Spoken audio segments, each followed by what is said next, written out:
Hello everyone, this is Professor Z coming out of the lab today in this brand new year of 2021 to bring you all my review of the film My Hero Academia Heroes Rising. This is the second film adaptation of the anime My Hero Academia, which released on December 20th, 2019 in Japan and February 26th, 2020 in North America. Since 2020 was, well, an absolute nightmare, it wouldn't surprise me if a few of you missed out on this film last year. I myself just so happened to stumble upon it while perusing my anime watching site of choice recently. And after watching it, boy do I have some things to say. And of course, if you haven't watched My Hero Academia yet, well, I recommend you do, or this review will probably make no sense to you. And with that out of the way, into the review. So, we'll start with the first thing you see in an animated film. The animation. So, how does it look? Well, it's pretty good. The set pieces are bright and vibrant, the action sequences are very well done, and overall, everything just looks clean and crisp. For me, this was to be expected. The My Hero Academia franchise has a history of high quality animation, and of course, credit goes to Studio Bones for bringing us this film. They've nailed it once again. If you enjoy the way the My Hero Academia anime looks, then you're sure to enjoy this film. It's about as simple as that. So, since we've gotten into animation, let's talk about character designs. I'm going to skip over the main cast due to the fact that none of them really change design-wise and stick to the new characters. So, we'll start off with our main villain, simply named Nine. And you know, when I first saw this guy, I thought, hey, that's a pretty cool design. But the more I thought on it, the more I realized. He's just all for one. If he still had a face, and got some neon purple up in there. Granted, this may have been their intention considering the similarities between the two when it comes to their powers, but to me at least, since anime film characters usually don't have a whole lot of staying power to begin with, not giving Nine a unique design just makes him all the more forgettable. So yeah, cool design just stolen from a better character. Next is Nine's right-hand woman, Slice. So yeah, before we go any further, I want to say that the names of these villains are so boring it hurts. I know they're film villains, and if you know anything about anime film villains, their characters and events don't really matter in the long run. But it doesn't even feel like they tried with these guys. But back to Slice, and yeah, her design is nothing special. Quite forgettable actually. She's pretty much just wearing normal clothes and a mask. I know that not every hero and villain needs to be wearing spandex, but this design doesn't quite make the cut. Boo! You stink! Up next is Mummy, and from the start you can clearly tell where his name comes from. I've got to say, I enjoy the kind of military aesthetic alongside the red bandages. And yeah, Mummy is pretty interesting when it comes to his design. It's too bad though that we don't see much of him in the film, because I think his design and his quirk, which we'll talk about more later, are both pretty cool. Finally, on to our last villain, Chimera. From the start, Chimera stands out as the most interesting of the four villains for me. Chimera clearly isn't really human, more of an amalgamation of various animals, thus the name, I suppose. Correct me if I'm wrong, but I don't believe we've seen a character design quite like this one in My Hero Academia yet. So yeah, of all the villains in this film, I enjoyed Chimera's design the most. I think it's the most unique and has a lot going for it. So, overall, the villain designs range from unique to boring, and when it comes to non-canon anime film villains, that's pretty much par for the course. Now, on to the sound design and voice acting. Yuki Hiyashi returns once more from his run on the My Hero Academia franchise to bring us yet another awesome score for this film. The sound design from the slower moments to the action scenes is expertly crafted. A special mention goes to the band Sumika and their song Higher Ground. It's a blast to listen to, and I recommend you check out the full song if you haven't already. As far as voice acting goes, I need to specify that I'm going off the subbed version of the film, not the dubbed version. So I'll be looking at the performances of the subbed voice actors. Got it? Okay. So we'll start with the original cast first. And as we've come to expect from the anime, they all do a wonderful job in their roles.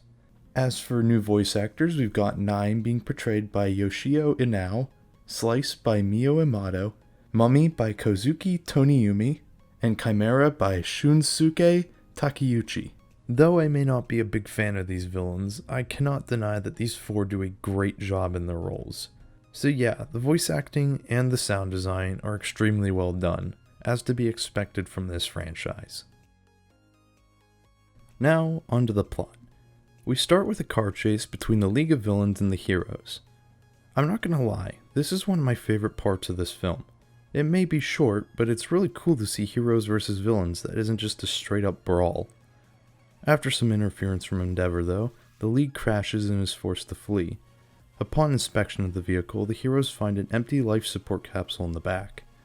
We then zoom over to Nine, the one who is in said capsule, meeting up with Chimera, Slice, and Mummy.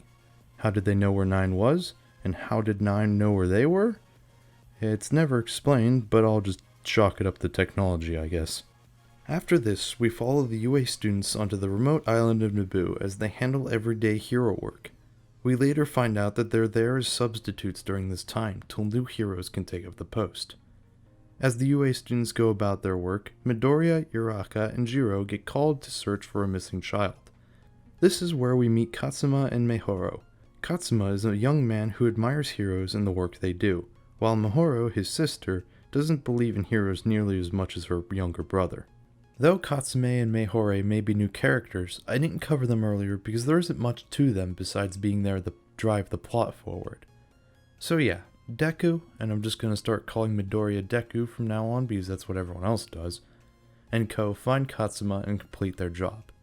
After completing their work for the day, the UA students head to bed, but Deku and Bakugo are confronted by Katsuma and are told that there is a villain running wild on the island. We then cut back over to the mainland, where Hawks, the number 2 hero, is in talks about several heroes being attacked and left quirkless. Unsure of how these events are occurring, Hawks decides to continue his investigation. We quickly cut back to the League of Villains, and find that they don't even know who or what Nine is, besides the fact that he was worked upon by an unnamed scientist with some sort of correlation with them. We then cut again to Katsuma and Mahore's father being attacked by Nine and his gang. This is where we see Nine's ability for the first time.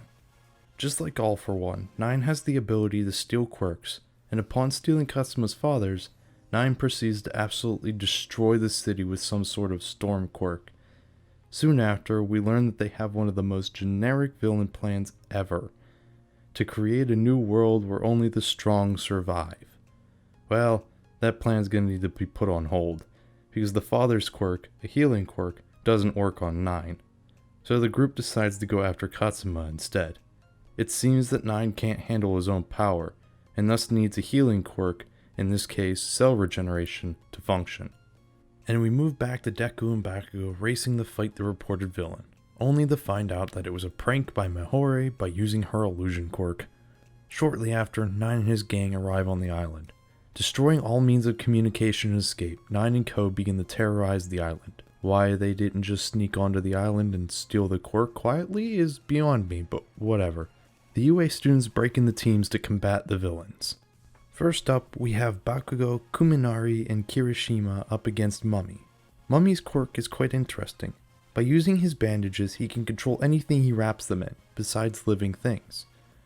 Next, we got Ida, Todoroki, Sero, Sato, and Tokiyami up against Chimera. Chimera's quirk gives him increased strength and speed, as well as a Dragon Ball Z transformation a la Zarbon where he roids out, giving him even greater speed and strength, as well as a freaking mouth laser.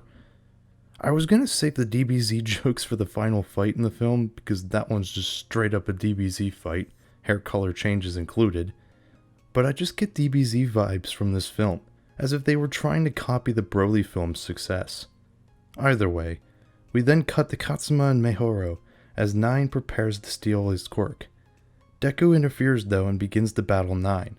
We get to see 2 more of Nine's quirks here, as he uses an air wall and finger lasers to repel Deku. I know I said earlier that All for One and Nine look the same, but they even directly compare them in the film.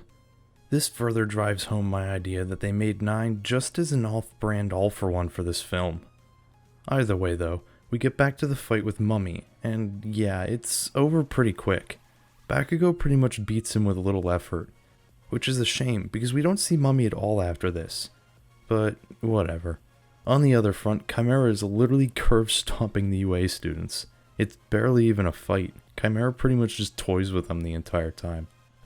Back at Deku's fight with Nine, we find Deku completely at Nine's mercy as he is completely incapable of even scratching Nine. What happens next is actually quite interesting. As Nine attempts to take Deku's quirk, it doesn't quite work.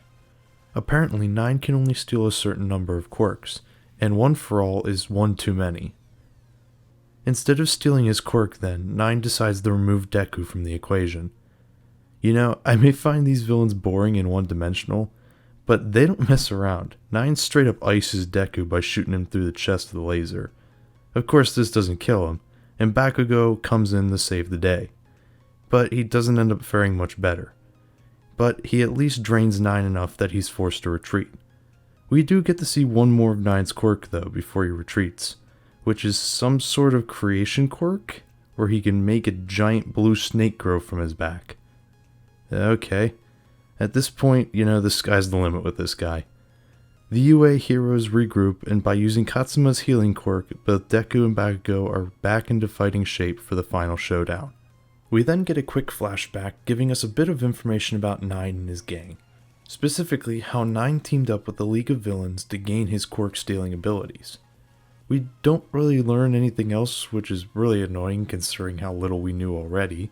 And spoilers, we don't really learn anything else. Which pretty much just drives home the whole plot of this film now, doesn't it? Well, after all that, we're treated to some extremely well done fight scenes between the UA students and the villains. Honestly, the way in which the students avoid physical combat and instead focus on strategy and trickery to fight is extremely entertaining, and really helps make these fights shine in comparison to many other shonen anime. Honestly, it's the fact that they fight this way that makes the final fight against Nine not just feel out of place, but in my opinion, it makes it kinda disappointing. But before we get to that, let's continue on with the plot. As I was saying, the students split up the three remaining villains to fight them separately. While Chimera and Slice are off fighting the students, Nine proceeds towards Katsuma's hiding place. As Nine approaches, he is bombarded by boulders sent to him by the UA students. The UA students aim to burn out Nine's quirks, as Bakugo and Deku had done before.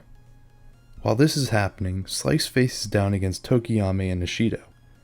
Slice clearly outclasses Tokiyama in hand-to-hand combat, but by using Ishido's acid quirk, Tokiyama is able to land a decisive blow, thus winning the match. The fight with Chimera is actually quite interesting, for the students use a toxic created by Asue to paralyze him and win the fight. Or that's what I would be saying if Chimera didn't use his Dragon Ball Z transformation to just negate it. Instead, the group distracts Chimera long enough for Todoroki to literally shove his hand down Chimera's throat and freeze him from the inside out. Now, I know we see him during the credits being taken away by the cops, but for me, Chimera is freaking dead.